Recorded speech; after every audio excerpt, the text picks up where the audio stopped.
DirectFix.com presents the iPhone SE battery replacement directions. Please be sure to pause the video and read this complete warning as you're doing this repair at your own risk. Make sure you click the subscribe button in the description below and leave a comment or a question in the comment box. Using a SIM card eject tool, remove the SIM card from the phone.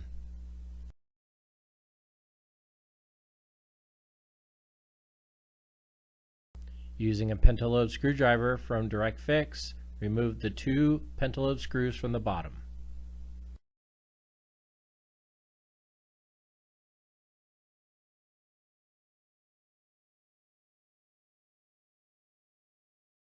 Using a suction cup from the toolkit, attach it to the screen.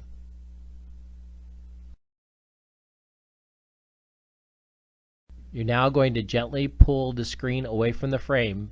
Be careful, as there is still a cable connected from the screen to the main board. Once you get the screen to lift, stop and use one of the guitar pick tools from the toolkit to help bring it up so you don't accidentally pull it out too hard and rip the cable underneath.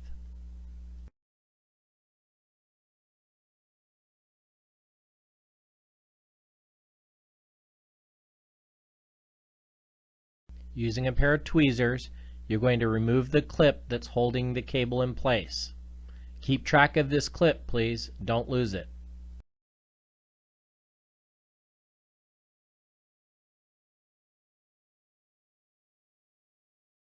Sometimes when the clip comes off, the cable will come up at the same time. That is fine. Here you can see that the cable is removed, and there's the clip that we're referring to that goes over the cable and holds it in place. Using a Phillips screwdriver, remove the following two screws. Here is a close-up of the two screws that need to be removed. Using the Phillips screwdriver, start to remove the two Phillips screws that hold the plate in place. Now that you've removed the two screws, using some bent tweezers, remove the shielded plate. Using a plastic case opener tools, you're going to gently pry up the cable connector from the battery to the main board. Using the flat plastic spudger from the toolkit, you're going to gently start to pry the battery up. There is double-sided tape holding down the battery, so it might take a little force to get it to come up. Run the plastic tool all the way up and down the battery until it releases itself and is able to come out of the phone. You can now start the process of installing the replacement battery.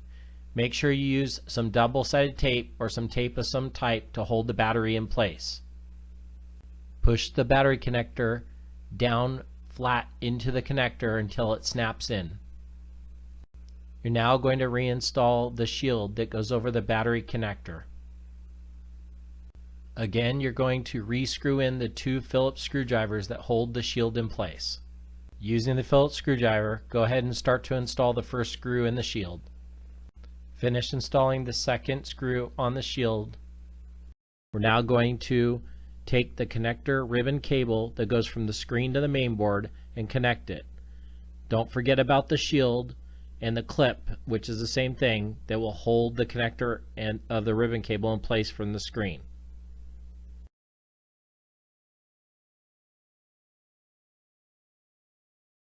Gently start pushing the screen down into the frame. Work the screen down from the top to the bottom until it's all the way clipped into place.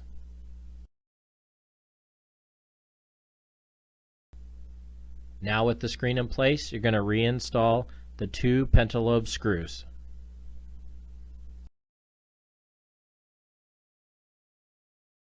Once the second pentalobe screw is in place, go ahead and start the phone back up. Make sure you subscribe to our videos and check out our website, DirectFix.com.